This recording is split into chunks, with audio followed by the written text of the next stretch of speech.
Guys, what's up? Welcome to KIFARU International. This guy, if you've never heard of him, is Aron Snyder. Aron, what's up, man? What's up, everyone? We're going to do a little, you know what?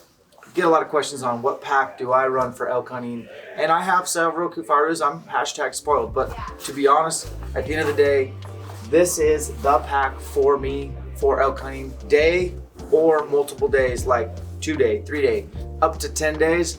This is the pack for me. We've set it up just exactly how I run it, and I think it's how you run it as well. Yeah. Probably stole it from you. Yeah, it's identical. I think the biggest thing is people sometimes get intimidated when they get on the website because there's a lot of options. Obviously, we want to make sure you're as comfortable as you can possibly be. So you've got options for frame heights and length of shoulder straps and belts, but really if you simplify it, it's not that big of a deal. You figure out your torso length or your height and your pant length. So in the case of like Dan and I, for me, I'm a 26-inch frame. Dan's shorter, he's a 24-inch frame. Super simple. I'm bigger upper body. That's a polite way I'm saying I'm fat. So I need long shoulder straps. Dan's skinnier, shorter, so he needs short shoulder straps. It's really not that big of a deal. If you just kind of calm down when you look at the site, I can totally get how it would be a little bit nerve-wracking at first. You don't want to screw up. Obviously, you can always call. And then as far as the pack goes, you know, this is standard what we suggest for everyone. That's a large, a medium, and a medium belt pouch, or you want to do large, medium, and small. Something like that. That way, when you compress the bag for the day, you want a low-profile pack, you can fit all the important crap in these 3 pockets, and you don't really even need to get into the main bag. So it's not like we offer 10,000 options. That is true, but it's not like really you need to confuse yourself with that. These 3 are the best for this pack. This is where you'll spend majority of your time. You will have all these bags memorized where your stuff is. You don't have to, like other companies, dig around and try to find. You make this like customized. Everything's modular. Everything's set up for you to kind of. And man, when you're hunting, I want to know where my stuff is. Yeah, because I drop my pack through the day. You know, obviously drop it on the ground, and the reason why this is built the way it is, when you drop it down and take a knee, I'm looking behind it. So right here I have my water purification, drink mix, things like that, Same snacks here. in the top pack. In the bottom I have my beanie hat, toilet paper, wet wipes, crap like that. In here I have my inReach GPS survival pouch. It's all right there, and it's there every time. And in that way it's quick access as well, meaning I'm not unbuckling everything to get in the main bag. And it sounds like you do the exact same thing.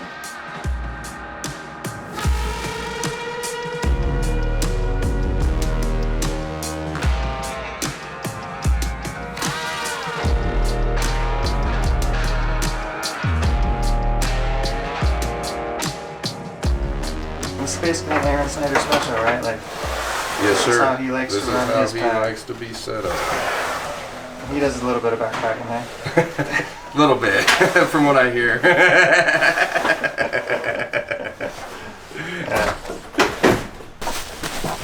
Fat guy and a little.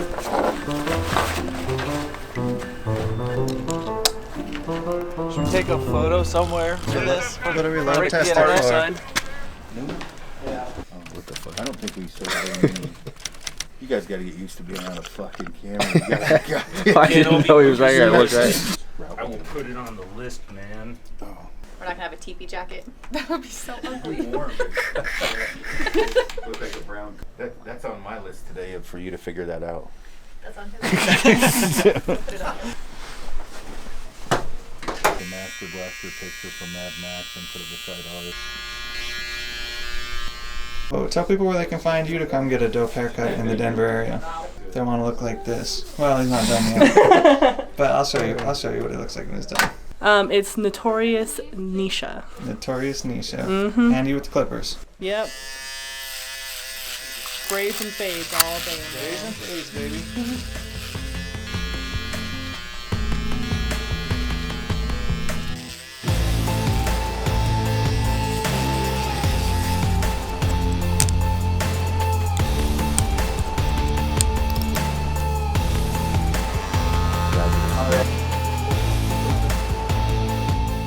When I say untrained, Frank, no military experience, mentally tough person out of the gate that I've met, right? And like you can, he just goes, doesn't ever stop. Well, there's a lot to be said for that. If you're the guy that's talking yourself off the mountain and compared to the guy talking yourself to going in farther or staying in, or maybe there's a stock that might not be doable, but you're going to give it a whirl anyway, even though it may move, or a ton of different scenarios. Some people just talk themselves out of success before they're not even out of the starting block, and they've talked them out of success. I told Aaron I'm going to get Frank to talk. So wait a second. I've heard Aaron on this podcast tell everybody so many times, you're so tough between the ears. None of my friends, like once I got into archery, none of my friends wanted to go, so I didn't have a choice. It was either go by myself or don't go at all. So I do a lot of scouting trips by myself. Well, 14 days. I don't know if I can lose track. Yeah. I don't know, man. I don't think it takes anything special, or it's a special characteristic other than just refusing to quit. If you set a goal and you'll do anything to accomplish it, then I think that's kind of where it starts for me. I have to do several backpack hunts a year at this point in time in my life because I just like doing them. But I also like killing a lot of shit, and so I go down to Texas and Oklahoma too. Through the deepest and the hardest, I wear the scars like tattoos, every single break and bruise, so I know what the cost is. I guess they gain another 50 to 70 pounds. They eat 4 pounds of raw meat a day. Each. Hi. You guys like deer and elk, don't you? Buffalo. They're still, they're protectors, so That is funny. they're super chill to humans, but man, when you get animals around, they can be violent. But yeah, they're like with every human, that's what they're bred to do. So, and well, it wasn't mine, it was theirs. You should just leave this on. Far away as we could get, where I could make it to the office every day and not be too much of a problem. The only issue is obviously is that it snows constantly. There's all of that scattered out from I'm constantly testing stuff for people and bows, even compounds. Some of the stuff is quelling bro science, right? Like you hear the 800 grain thing. Well, what amazes me with that is it's a guy that shot a mechanical, that shot a 400 grain arrow, hit up in the scapula, arrow stopped. And rather than just gradually going up and saying, 400, maybe I need 475 in a fixed blade, 800 grains. And then they shoot something with 800 grains, and of course it's going to zip right through it. Then the preaching starts. I've shot this many animals and I had arrows bounce off and I'm shooting an 800 grain arrow and I'll never go back. And it's like, well, dude, you literally went from north to south. There's a happy medium in there of let's say a 475 to 550 grain arrow doing 265 to 280. That's where I like to be. Those are all sweet spot. Yeah, there you go. And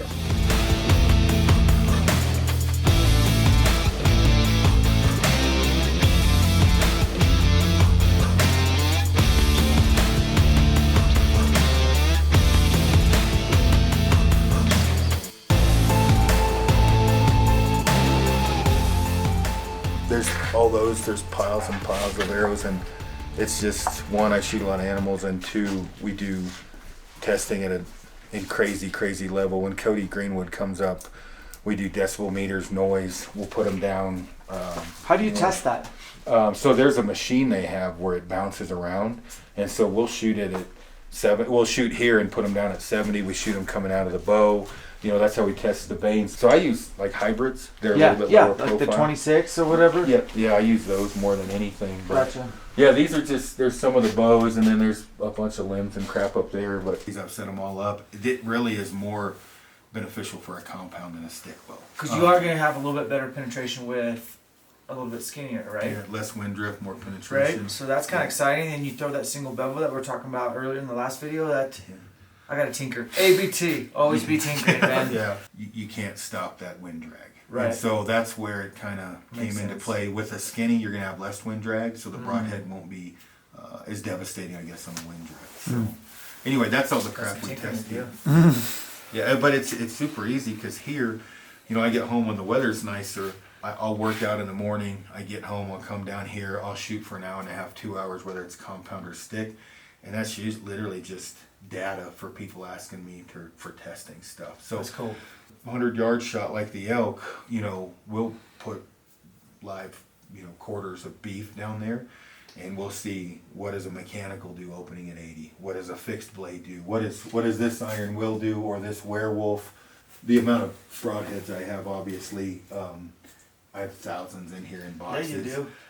And it's not that I need them, it's so I can give a valid opinion. The lab. Yeah, to say, hey, this is what you may or may not want. So let's say you get a shoulder injury and you got to shoot 55 pounds in it. Yeah. That's a realistic issue, and you're not going to stop hunting. I'm going to say, dude, you want to get an X impact and you want to shoot a single bevel or like an iron will, one of these crazy heads, and you're going to be fine, dude. You'll zip right through it, don't worry. Yep. That's because we've tested that. Yep. So this gives people a little bit more of a warm and fuzzy. But yeah, yeah. Let me put my quiver on.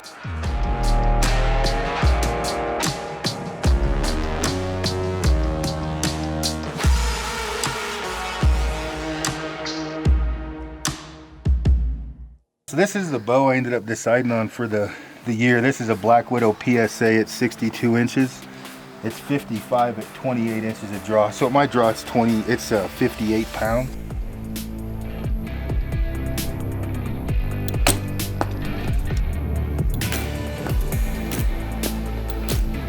And then this is America's Best String, 8125. The actual risers, it's a G10. Come on, buddy. It's G10, and then this is their new carbon limb, but I painted them. And then this is a Selway 6-arrow quiver. And then I shoot 300 spine X impacts.